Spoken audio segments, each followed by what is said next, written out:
En manchette aujourd'hui, le vaccin AstraZeneca maintenant offert aux personnes de 45 ans et plus. Bienvenue à votre bulletin d'information locale et régionale sur les ondes de CTRB, votre télévision de Berthier, du Grand Berthier, en ce 21 avril. Alain Bellumeur au pupitre. On débute avec le député fédéral Yves Perron, comme mentionné hier. Voici donc la suite de cette entrevue que nous a accordée Yves Perron, le député de Berthier-Masquinongé, en lien avec le dépôt, il y a quelques heures, quelques jours, donc du budget fédéral. On écoute M. Perron. Au niveau régional, on a le train à grande fréquence qu'on nous promet depuis de nombreuses années. On est content de le voir figurer au budget, mais quand on lit comme il faut le paragraphe, on se rend compte que c'est 491 millions sur un projet de plusieurs milliards. C'est comme une première étape. Puis le ministre Champagne l'a dit lui-même en entrevue à une radio de la Mauricie ce matin. On continue les études. Là, ça fait longtemps qu'on étudie. Là. Ça va être la troisième campagne électorale de suite où on va promettre un train à grande fréquence aux gens de la région. Ça commence à être du bord de on rit du monde. Là. Hein? Il y a une marge là. Les victimes de la pyrotite, vous savez qu'on a fait beaucoup de pression pour qu'il y ait un règlement final de cette question-là qui soit présent dans le budget. Mais le budget de la pyrotite, on nous dit, il y a un paragraphe, on est content.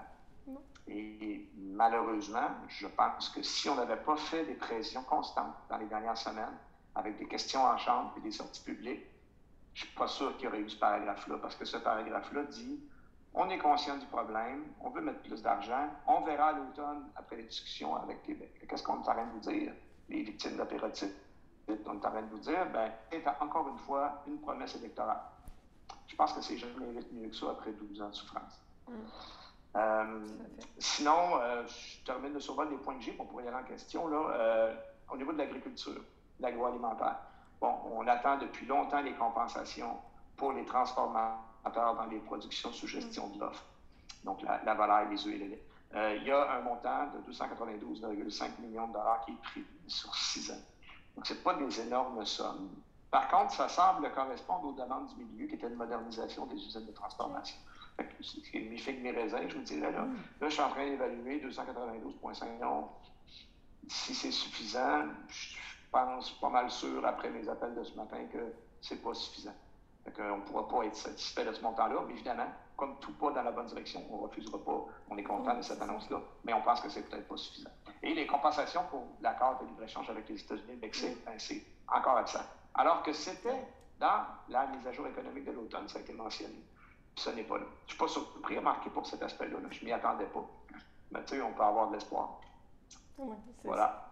Oui, c'est ça. On peut espérer.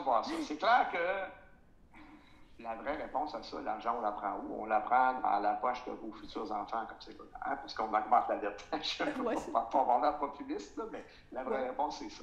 Par contre, il faut regarder de façon macroéconomique la situation du pays. Le Canada est un des pays du G7 les moins endettés par rapport au ratio. C'est un ratio qu'on fait par rapport à la production intérieure brute du pays. Il faut regarder qu'est-ce qu'on a comme richesse, qu'est-ce qu'on est capable de produire dans une année pour regarder qu'est-ce qu'on peut absorber comme dette.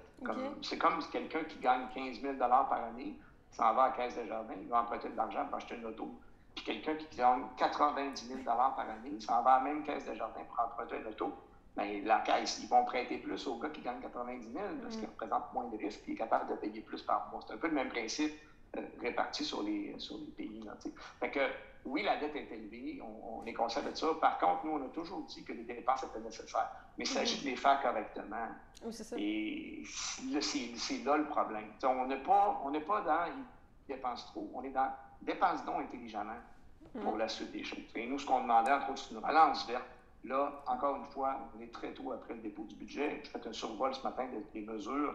Il semble y avoir plusieurs mesures environnementales avec des petits montants d'argent et formulés de façon un peu vague, comme les libéraux savent si bien le faire. Alors, on verra ce que ça va donner. Mais nous, évidemment, on va pousser là-dessus. On constate, entre autres, avec beaucoup de tristesse, qu'on subventionne encore l'industrie pétrolière. Ça fait 3, 4 ans, 5 ans qu'on nous promet qu'on va arrêter, là, qu'on continue tout le temps. Là où il faut investir, c'est nos énergies propres, puis nos sources d'énergie pour l'avenir, puis nos ressources qui sont renouvelables. J'ai un exemple qui me vient en tête, la forêt. Le Bloc québécois, on est en tournée présentement, on a fait réaliser des études très pertinentes sur le potentiel forestier du Québec. Comment on pourrait tirer plus profit de cette ressource-là? Là, je vais rassurer les environnementalistes qui nous écoutent. On n'est pas nécessairement dans aller couper plus de forêt. On est dans couper mieux la forêt. La quantité qu'on extrait présentement, est-ce qu'on l'exploite convenablement? Et pourquoi on va exporter des biobois? Pourquoi on ne fait pas de la deuxième, troisième transformation de façon beaucoup plus importante ici? Ça fait beaucoup plus de profit. Ça fait des emplois beaucoup plus intéressants pour nous. C'est là qu'il faut aller. Puis la forêt, si c'est géré comme il faut, c'est correct de la récolter. Il faut évidemment que ce soit fait dans le respect de l'environnement. C'est des intentions souvent qui sont formulées de façon assez vague. Un budget, il faut se rassurer dans le sens où un budget, ce n'est pas final. On va souvent annoncer d'autres mesures par la suite. Et là, c'est là que notre travail d'opposition rentre en ligne de compte.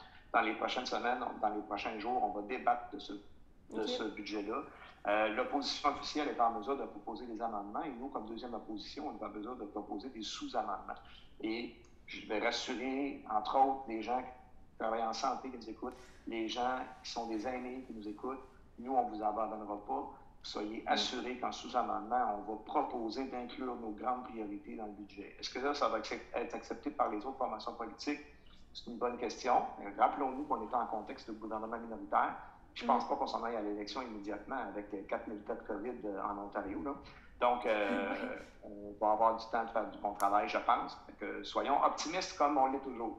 Parfait, oui. C'est ça. Puis comme on dit, ça fait quand même un moment qu'on attend le budget et qu'il n'y a pas de... Je ne sais pas pourquoi. Ça me semble... Voilà donc pour les commentaires du député de Berthier-Maskinongé, Yves Perron, concernant le tout récent budget fédéral déposé là, donc il y a quelques jours. On poursuit avec le CREL qui offre de nouveaux outils.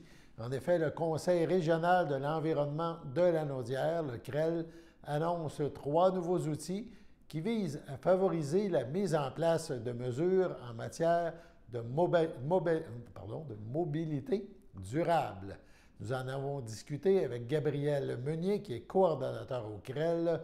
On l'écoute. Donc, en fait, vous avez annoncé 3 nouveaux outils pour favoriser la mise en place des mesures en matière de mobilité durable dans la région de Lanaudière. Donc, pouvez-vous nous parler un peu de ces 3 outils-là?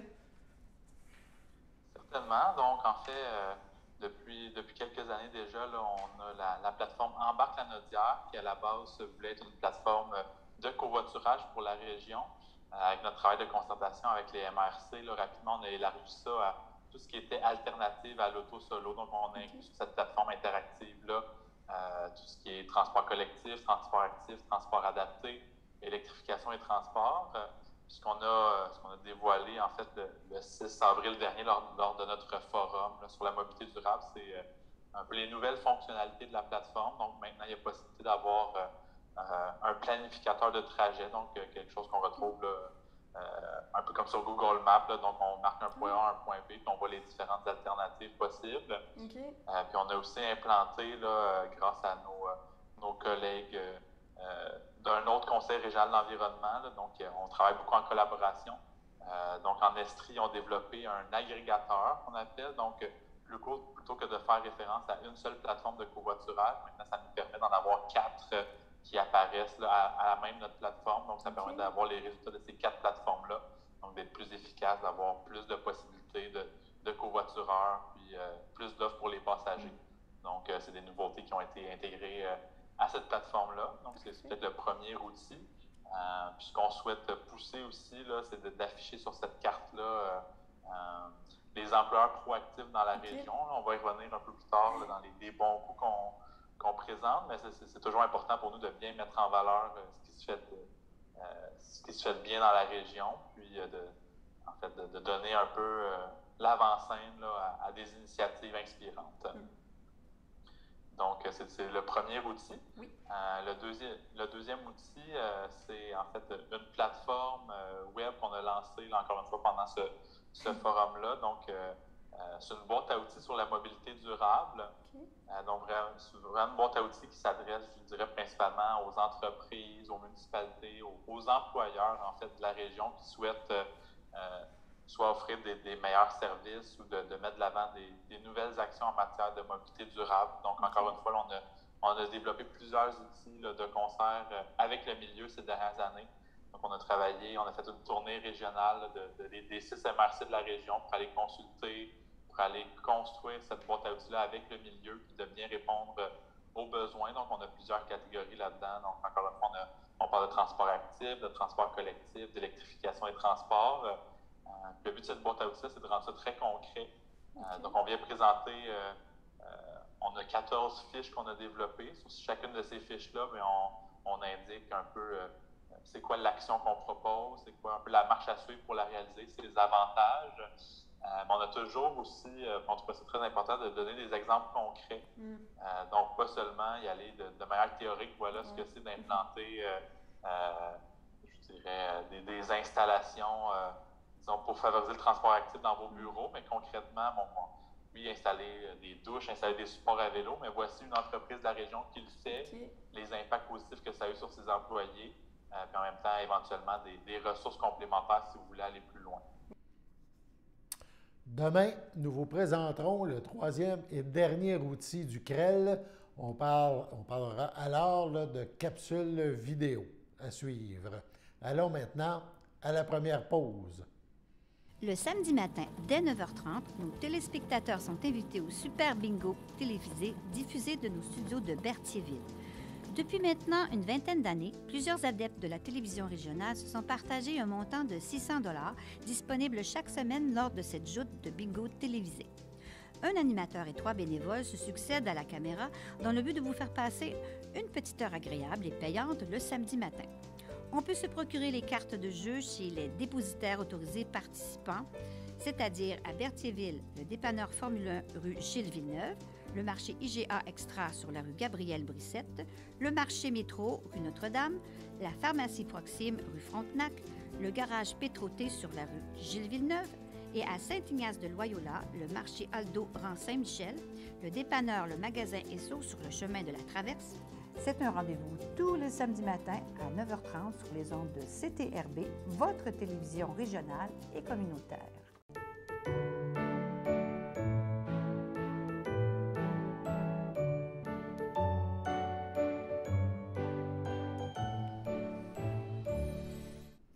En ce 21 avril, les anniversaires, la FADOC de l'île du Pas souhaite bonne fête à Nicole Beaufort et à Marc Moreau. C'est votre anniversaire aujourd'hui. Toute l'équipe de CTRB se joint à moi et vous souhaite un heureux anniversaire. On parle maintenant d'impôts. Et oui, les impôts, ça revient chaque année. On en parle, nous sommes toujours dans la période des impôts et ça se déroule jusqu'au 30 avril.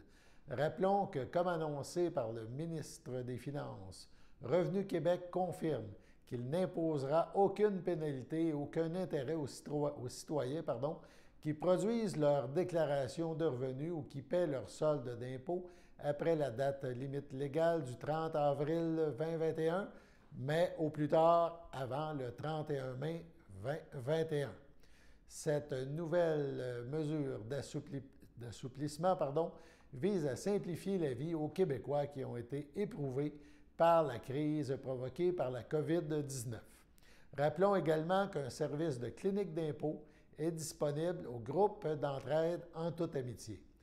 Voici la procédure expliquée par Julie Tétrault, coordonnatrice au groupe d'entraide En toute amitié au niveau des impôts. On l'écoute. Avec le mois de mars aussi, on est rendu à la période d'impôt. Malheureusement, on n'aura pas le choix de passer à travers ce point-là. Et Julie du groupe d'entraide En toute amitié est venue nous parler de la clinique d'impôt qu'organise le GETA. Est-ce que tu peux nous en parler un petit peu, Julie? Oui, bien en fait, c'est notre clinique d'impôt comme on organise à chaque année. Simplement vous dire là, que c'est pour les personnes qui habitent sur notre territoire qui sont sur l'aide sociale.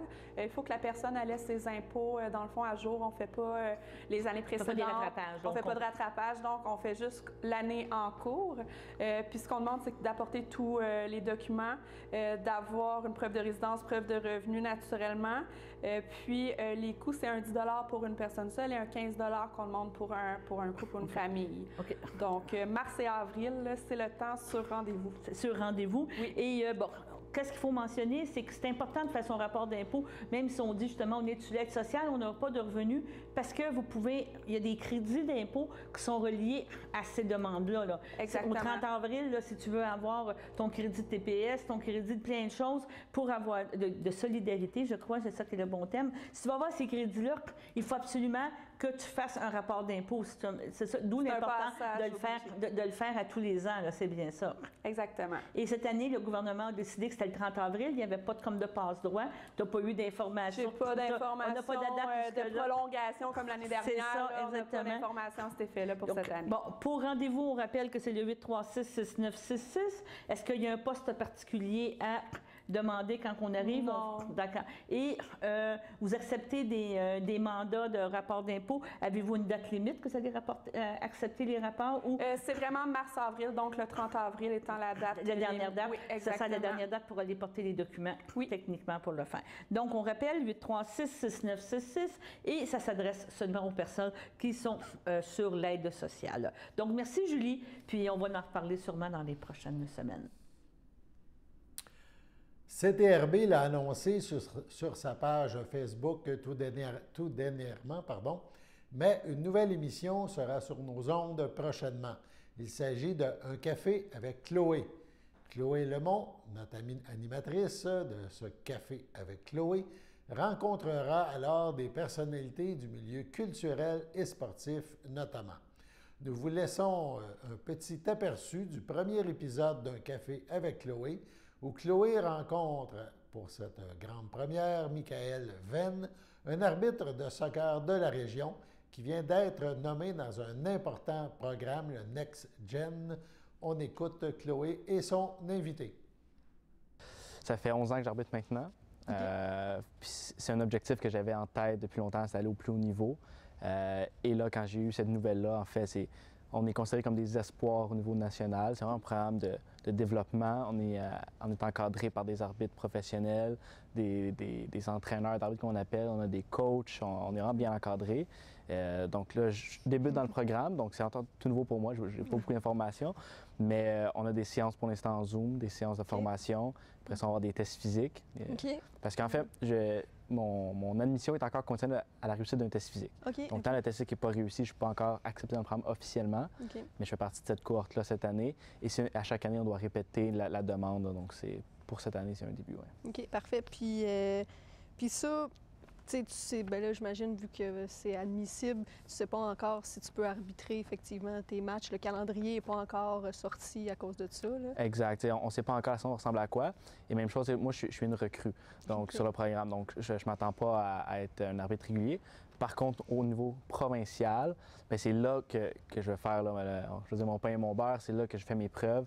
Donc, à chaque semaine, là, en ce moment, il n'y a pas de match. Oui. Mais quand il va commencer à avoir des matchs, je vais pouvoir arbitrer au niveau provincial, au plus haut niveau, à chaque semaine et me développer là, à ce niveau-là. Et par la suite, si j'ai une chance d'aller faire des matchs au niveau national, bien là, je vais sauter sur l'occasion, c'est certain. Parfait. Puis après ce programme-là, c'est quoi qui est... Après ça, est-ce que c'est la MLS? Est-ce que c'est... Oui, ça, c'est notre première étape. C'est sûr qu'à long terme, on rêve la MLS, on pense à des compétitions internationales. Mais pour l'instant, je vais me concentrer sur le niveau national, faire mes preuves. Puis après ça, dans ce programme-là, les gens plus élites, les arbitres qui ont plus d'expérience, vont faire de la MLS, vont faire des compétitions internationales. Et je côtoie ces gens-là. Fait que pour moi, c'est une chance d'avoir prendre de l'expérience d'eux, apprendre, puis après ça, pouvoir l'appliquer là, quand ça va être mon tour. À la suite de la nouvelle annonce du ministère de la Santé et des Services sociaux, l'âge pour l'administration du vaccin AstraZeneca a été abaissé à 45 ans. Il sera donc possible pour les personnes âgées de 45 ans et plus de se faire vacciner dès aujourd'hui, et ce, avec ce vaccin seulement. Rappelons que les autres groupes visés par la vaccination sont, entre autres, les personnes de 60 ans et plus, ainsi que les travailleurs essentiels identifiés par le ministère de la Santé et des Services sociaux. Les personnes de 45 ans et plus désirant recevoir le vaccin AstraZeneca peuvent prendre rendez-vous pour les sites de Joliette, de Repentigny ou de Terrebonne via le québec.ca/vaccin COVID. Des plages horaires sont disponibles dans ces sites avec ce vaccin spécifiquement. Il est également possible de se présenter au site de vaccination sans rendez-vous qui est situé à Terrebonne au 2475 boulevard des Entreprises. Aussi, des cliniques de vaccination ambulantes sont en place dans la région. Il sera possible pour les personnes âgées de 45 ans et plus qui désirent recevoir le vaccin AstraZeneca de prendre rendez-vous dans ces sites qui offrent le service de vaccination de proximité.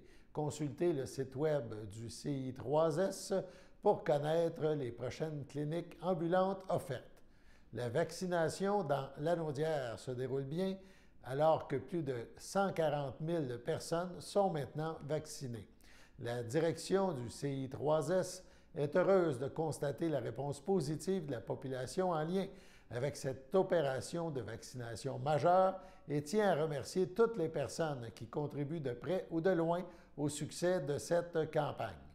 Pour plus d'informations concernant la vaccination contre la COVID-19, visitez le site web du ministère de la Santé et des Services sociaux.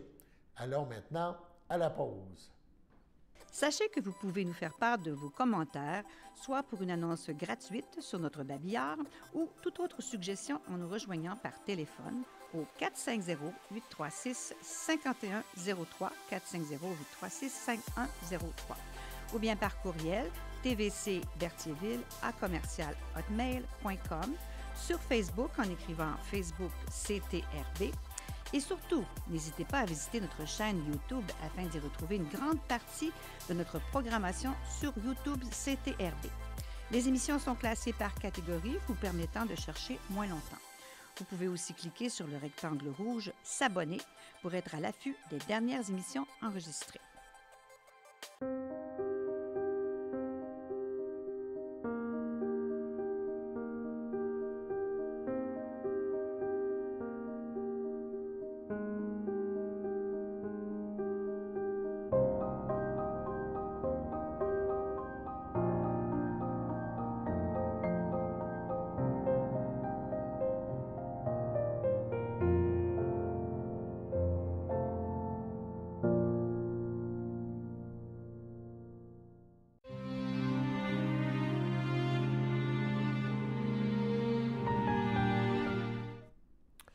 Au CHDL de Saint-Charles-Borromée, le 13 avril dernier, à l'âge de 90 ans, est décédée Mme Gérarda Guévremont, épouse de feu André Guertin, demeurant à Berthierville et autrefois de la Visitation de l'île du Pas.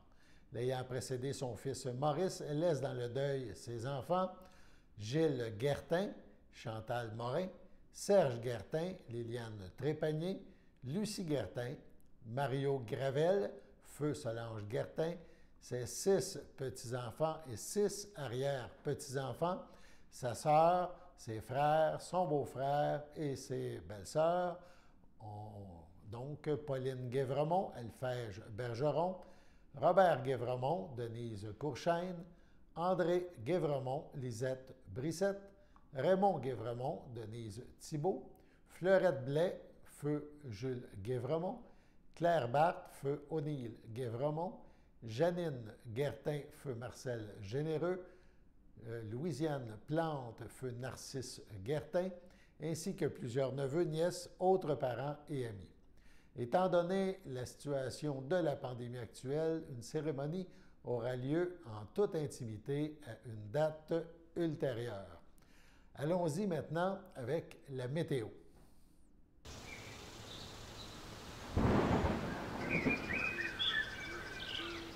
Alors, bonjour tout le monde, c'est moi Xavier pour la météo, j'espère que vous allez bien. Aujourd'hui, on a des températures, vous l'aurez remarqué, c'est très enneigé. Il neige beaucoup aujourd'hui et ça va se poursuivre tout au courant de l'après-midi. On parle d'une température de 2 degrés avec un ressenti de -2. Pour ce soir, on parle d'une température de 1 degré avec un ressenti de -3. les flocons vont baisser, donc la neige va être un peu moins présente ce soir et cette nuit. D'ailleurs, cette nuit, on parle d'une température de -1 avec un ressenti de -6. Très froid, mais il n'y aura plus de neige. Cette nuit, ça va s'arrêter. Ça va être seulement nuageux. Pour demain matin et demain après-midi, ça va rester encore nuageux. On parle de température pour demain matin de -1 degré avec un ressenti de -7. Pour demain après-midi, on parle d'une température de 4 degrés avec un ressenti de -1. Et donc, pour les rayons UV, c'est bas, vous l'aurez deviné, le pollen également. Donc, les conditions sont quand même bonnes à ce niveau-là, étant donné la neige qui tombe. Donc, merci beaucoup, c'était la météo pour aujourd'hui. Merci à Xavier qui a bravé la neige. On termine avec les chiffres en lien avec le dossier de la COVID-19 dans la Naudière et dans notre MRC. Donc, ça s'améliore dans la Naudière. En ce 21 avril, si on compare à hier, c'est 35 cas de moins. Donc, c'est du positif. On parle de 437 cas actifs. C'était 472 hier. Donc, ça s'améliore. 11 hospitalisations, c'est 2 de moins. On a cependant une personne de plus aux soins intensifs. On parle de 8 personnes. Les décès, on en compte un de plus. Depuis le début de la pandémie, dans la Naudière, il y a eu 507 décès. Le nombre de personnes rétablies suite à avoir attrapé la COVID-19, on est rendu à 21 718 personnes. Par MRC maintenant. Dans Dautrey, on parle d'un cas de plus si on se compare à hier, donc 25 cas. Un nombre de cas identique à la MRC voisine de Joliette, mais Joliette, c'est 3 cas de moins que la veille. Dans l'Assomption, une belle amélioration, même si le nombre de cas est encore élevé, 125 cas, c'est 26 cas de moins que la veille. Dans la MRC des Moulins, qui est la MRC qui compte plus de cas, on est à 189 cas, donc un cas de moins que la veille. Dans la MRC de Montcalm, c'est 5 cas de mieux, on est rendu à 67 cas. Et dans la MRC de Matewini, la championne pour le moment, avec seulement 6 cas, un cas de moins que la veille. Donc, ça s'améliore graduellement dans la Naudière. On espère, on se croise les doigts. Faites-vous vacciner, ça aide les choses, évidemment. Voilà, c'était votre bulletin d'information sur les ondes de CTRB en ce 21 avril. Alain Belle-Humeur qui vous souhaite bonne fin de journée sur nos ondes et à demain.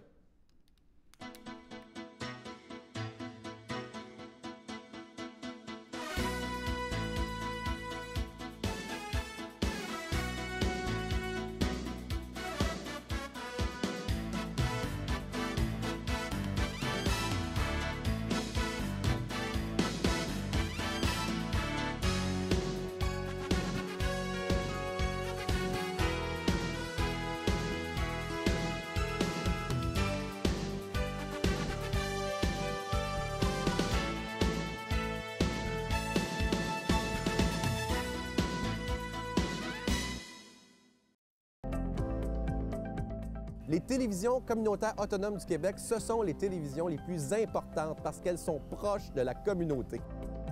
On veut encourager des gens qui parlent de ce qui nous intéresse, mais aussi qui participent au développement local. Mais c'est fini le temps là, où on allait lire une affaire qui a été écrite avant hier au bout du monde. Non! Tu veux savoir ce qui se passe chez vous? Bien, ma télé préférée, c'est la télé autonome communautaire. C'est ici que ça se passe. Sachez que vous pouvez nous faire part de vos commentaires, soit pour une annonce gratuite sur notre babillard ou toute autre suggestion en nous rejoignant par téléphone au 450-836-5103, 450-836-5103, ou bien par courriel tvcberthierville@hotmail.com, sur Facebook en écrivant Facebook CTRB. Et surtout, n'hésitez pas à visiter notre chaîne YouTube afin d'y retrouver une grande partie de notre programmation sur YouTube CTRB. Les émissions sont classées par catégorie, vous permettant de chercher moins longtemps. Vous pouvez aussi cliquer sur le rectangle rouge « S'abonner » pour être à l'affût des dernières émissions enregistrées.